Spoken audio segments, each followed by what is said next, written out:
बोलो जयकारा बोल मेरे श्री गुरु महाराज की जय। श्री परमहंस दयाल जी महाराज की जय। सर्वप्रथम हम अपने दादा गुरुदेव जी के श्री चरण कमलों में लाखों करोड़ों बार दंडवत प्रणाम करते हैं। सभी परमहंसों के चरणों में भी दंडवत प्रणाम करते हैं। और हम श्रवण करने जा रहे हैं अमर ज्योति दर्शन। उससे पहले हम दादा गुरु महाराज जी से शुभ आशीष लेंगे ताकि अनुचित क्षमा करें और उनकी ब्लेसिंग लेंगे। उनको बड़े प्रेम से नमन करेंगे। सभी नमन कीजिए। मेरे दादा गुरु महाराज तुमको लाखों प्रणाम, कोटि कोटि प्रणाम।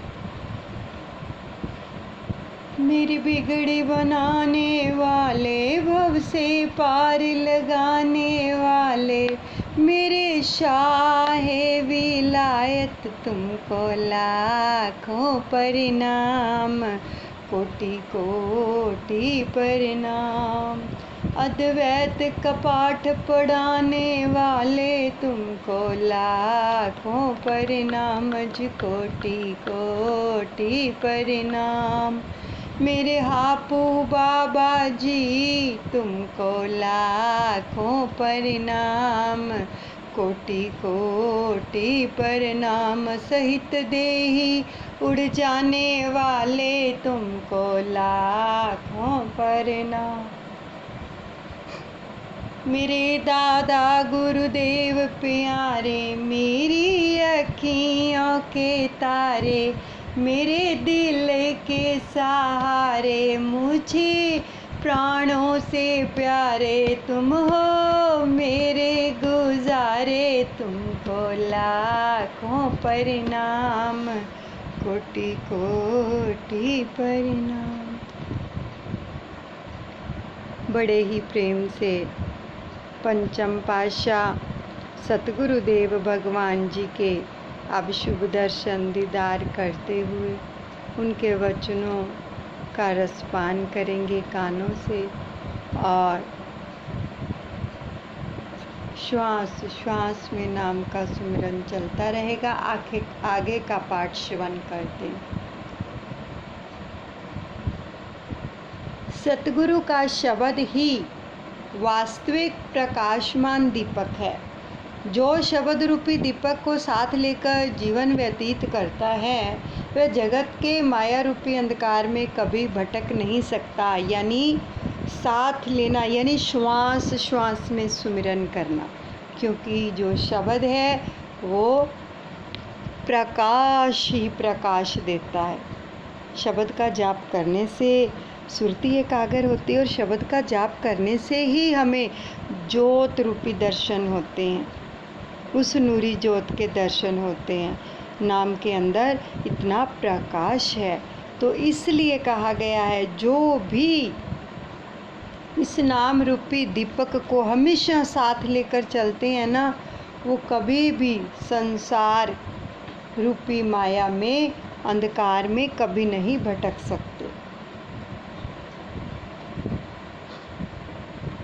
तो महापुरुष संसार में केवल इसलिए आते हैं कि वे पथ विचलित जीवों को सन्मार्ग दिखा सकें, जो कि अपने पथ से भटक गए हैं।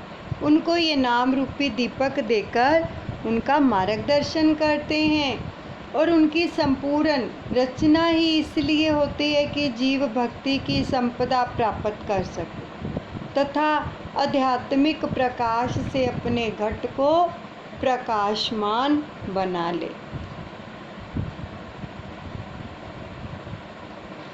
इसी उद्देश्य हेतु ही आज बम्बई में श्री परमहंस अद्वैत मंदिर का उद्घाटन हुआ।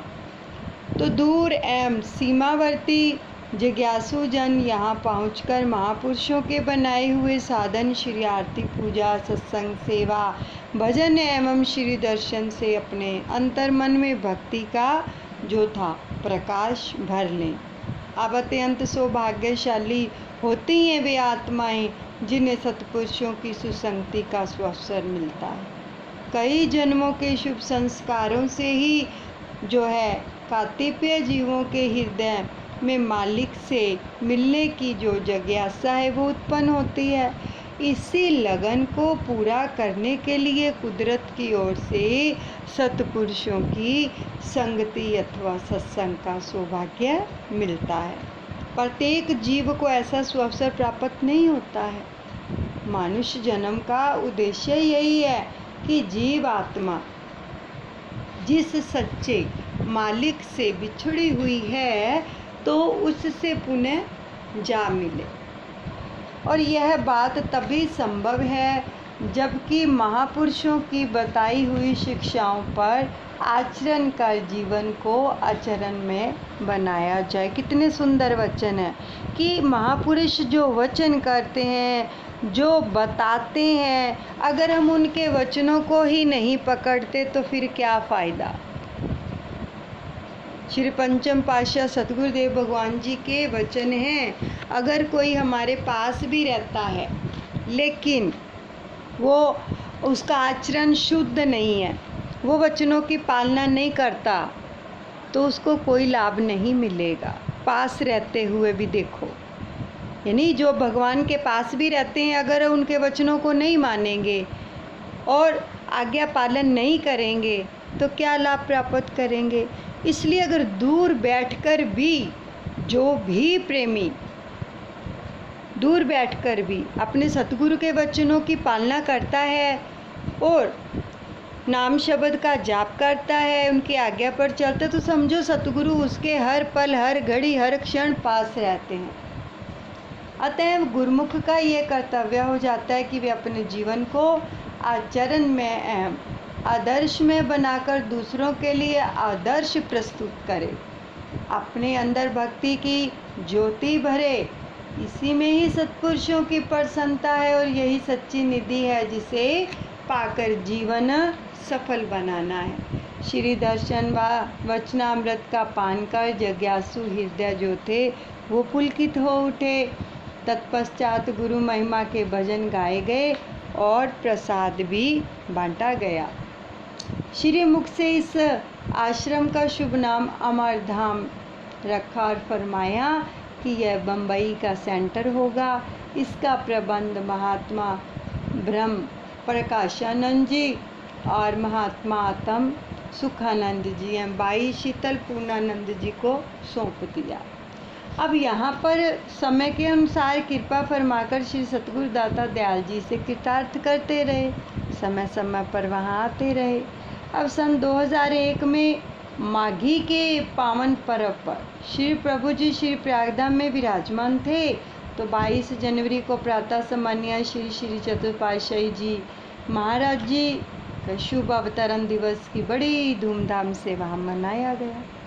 तो उसके पश्चात आपने बम्बई के लिए प्रस्थान किया। 26 जनवरी सन 2001 में भुज में बहुत ज़ोरदार भूकंप आया, जिसकी तीव्रता 7.6 नापी गई। यानी इतनी तेज़ी से आया भूकंप, जो उसकी गति थी, उसकी रफ्तार थी वो 7.6 और यह ऐसा शक्तिशाली भूकंप था जिसमें सैकड़ों की संख्या में लोग नींद में सोए सोए ही चंद क्षणों में निद्रा देवी को ही समर्पण हो गए।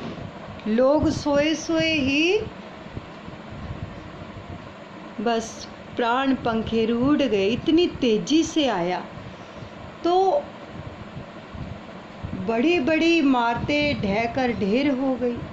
अब इस हादसे में जान माल का कितना नुकसान होना था यह तो स्वयं कुदरत ही जानती है, लेकिन कुदरत से भी ऊपर महापुरुषों की शक्ति है जो बार बार अपने प्रेमी गुरुमुखों को जीवन दान देती है।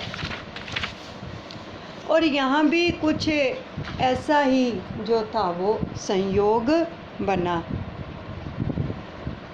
हुआ ये कि प्रातः 3:30 पर लगभग जब सभी लोग कुछ ही पलों के बाद होने वाले प्राकृतिक प्रकोप की क्रूरता से अनभिज्ञ निद्रा मगन थे, तो उस समय प्रकृति के रहस्यों को जानने वाले भव्य दृष्टा महापुरुष, जीवों के सच्चे खैर ख्वाह, भगत वत्सल, करुणा वत्सल श्री सतगुरुदेव महाराज जी अपने प्रेमी भक्तों से सहानुभूति के प्रति सजग थे।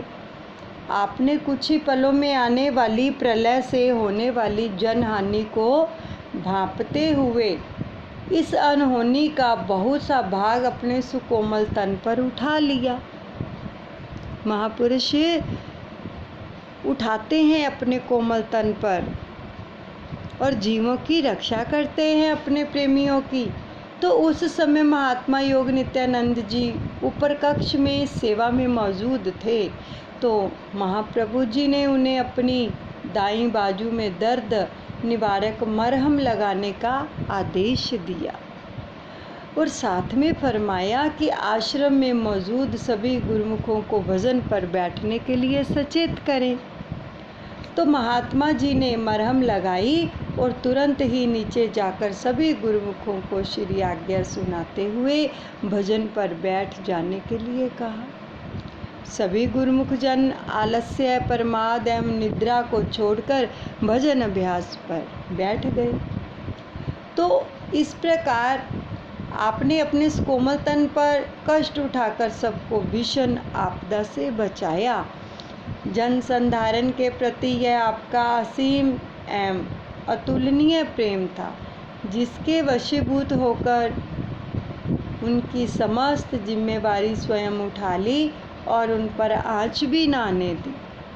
संत जो दुलन दास जी हैं अपनी वाणी में वर्णन करते हैं। तात बाऊ लागे नहीं, आठों पहरे आनंद, दुलन नाम स्नेह ते, दिन दिन दशा दुचंद, काल करम की गम नहीं, नहीं पहुँचे भ्रम बान, दुलन चरण शरण रहूं, क्षेम कुशल स्थान। जो सतगुरु पर आश्रित होते हैं उन सेवकों को कोई भी दुख नहीं व्यापता। जो आठों पहर आनंद में राते रहते हैं, जिस प्रकार दूज के चांद की कलाएं बढ़ती जाती हैं, ऐसे ही गुरु शब्द से स्नेह करने वालों के जीवन में आनंद और सुख की बढ़ोतरी होती रहती है। जिसकी सुरती नाम के साथ जुड़ जाती है और सतगुरु की चरण शरण मिल जाती है, वह हर समय सुरक्षित रहता है। उस पर काल व माया अपना प्रभाव नहीं डाल सकते और ना ही भ्रम संशय अपना कोई दाव पेच चला सकते हैं, ऐसा सत्पुरुषों का कथन है। अब नवंबर 2008 की बात है कि श्री सतगुरुदेव महाराज जी श्री प्रयागधाम में विराजमान थे। तो वहाँ के सब प्रेमी जन श्री दर्शनों की अनमोल निधि को पाकर खुशियों से सराबोर हो रहे थे। 25 नवंबर साय समय आप शिमला पार्क में सैर कर रहे थे, तो साथ में कुछ महात्मा जन भी थे।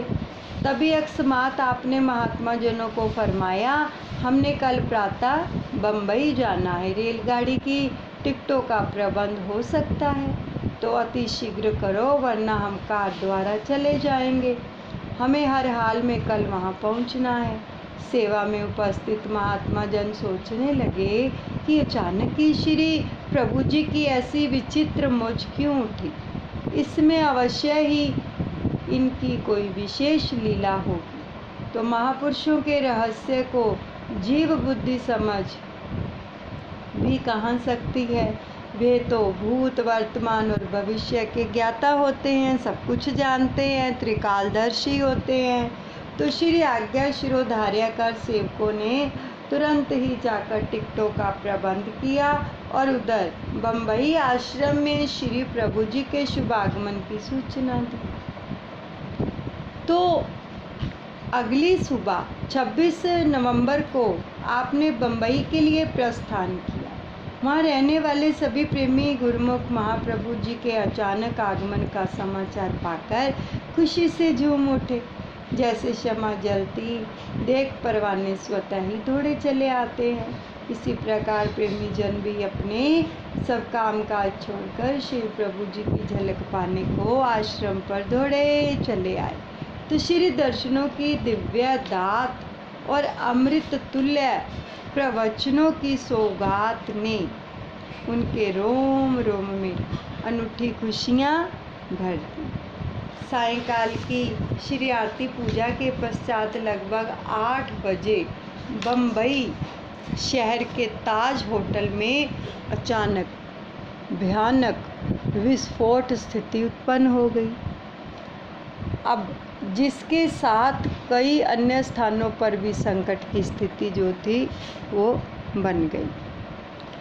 तो कुछ प्रेमी व्यवसाय के लिए होटल में ठहरे हुए थे, जो प्रभु आगमन का समाचार पाकर अमरनाथ आश्रम में पहुंचकर श्री दर्शनों का लाभ उठा रहे थे। आने वाले समय से अनभिज्ञ सब प्रेमी जन श्री सतगुरुदेव महाराज जी के श्री चरणों में निश्चिंत और सुरक्षित बैठे हुए थे। पहले ही बुला लिया उनको। देखो तो जिस प्रकार माता पिता अपने बच्चों का कभी अहित होता नहीं देख सकते हैं और सदैव अपने तन पर कष्ट उठाकर उनके भरण पोषण की संभाल करती है ना माता। बालक छोटा होता है तो स्वयं गीले पे सोती, उसको सूखे पे सुलाती है। खाना अपने लिए नहीं भी बचा तो कोई बात नहीं, बच्चों का पेट जरूर भरती है। ऐसे ही जो सतगुरु होते हैं अपने प्रेमियों के लिए सबसे पहले सोचते हैं। और आज त्रिकालदर्शी महाप्रभु जी ने भी बम्बई में कृपा फरमाकर अपने प्रेमी गुरुमुखों को अपनी असीम कृपा के साए में सुरक्षित कर उनकी जान की रक्षा की और उन्हें विनाशकारी परिस्थिति से उभारा। केवल यही नहीं कि आपकी उपस्थिति ने उस समय पूरे बम्बई शहर का कितना संकट टाला, गुरुमुखों का तो टाला ही टाला, और दूसरा भी जो भी और भी थे उनका भी कितना संकट टाला, कितने लोगों को काल का ग्रास बनने से बचा लिया। अब कितनी जान माल की रक्षा की, यह सब महापुरुषों के अतिरिक्त और कौन जान सकता है। वरन उस समय बम्बई शहर का दृश्य कुछ और ही होता। रात्रि में हुई यह भयानक दुर्घटना प्रातःकाल जब प्रत्येक व्यक्ति की जुबां पर चर्चा का मुख्य विषय बनी तो गुरुमुखों को यह सुखद एहसास होते हुए देर न लगी कि भगत वत्सल महाप्रभु जी ने अकस्मात ही बम्बई कृपा करने का कार्यक्रम क्यों बनाया। संत दयाबाई जी सतपुरुषों की दयार्द्रता को उजागर करती हुई कथन करती है, या जग में को है नहीं गुरु सम दीन दयाल, शरणागत को जान के भले करे प्रतिपाल। संत सतपुरुष के समान इस संसार में कोई भी दयावान नहीं है। वे ही जीव के सच्चे हितैषी और मीत होते हैं। सतगुरु ही अपने शरणागत शिष्य की प्रतिपाल रक्षा एवं संभाल करते हैं। कितनी कृपा करते हैं और कितनी दया करते हैं अपने प्रेमियों के ऊपर सतगुरु। इसलिए हमेशा हमें नाम जप करना चाहिए। ये दीपक है, अभी वचन सुने हैं ना, ये हमें दीपक मिला है, रोशनी मिली है जो नाम है, हमारे हर कार्य को रोशन करता है। सच बताओ करता है कि नहीं। कोई भी काम नहीं बन रहा, नाम जपो काम बन जाएगा। कितने कितने बड़े काम जो है नाम के द्वारा बनते हैं। यहाँ तक कि नाम मौत को भी मात दे देता है। इतनी शक्ति है नाम के अंदर। केवल नाम जपें, बस एक अच्छे कर्म करें और एक नाम जपें। अपने सतगुरु पर दृढ़ विश्वास रखें कि वो जो कर रहे हैं जो करेंगे और जो उन्होंने किया है हमारे हित के लिए किया है और आगे भी हमारा हित करते रहेंगे और हम उनके सानिध्य में हैं। हर पल ये अगर हमारा विश्वास दृढ़ हो जाएगा तो हमें कोई भी विपत्ति छूने नहीं पाएगी। बोलो जयकारा बोल मेरे श्री गुरु महाराज की जय। श्री परमहंस दयाल जी महाराज की जय।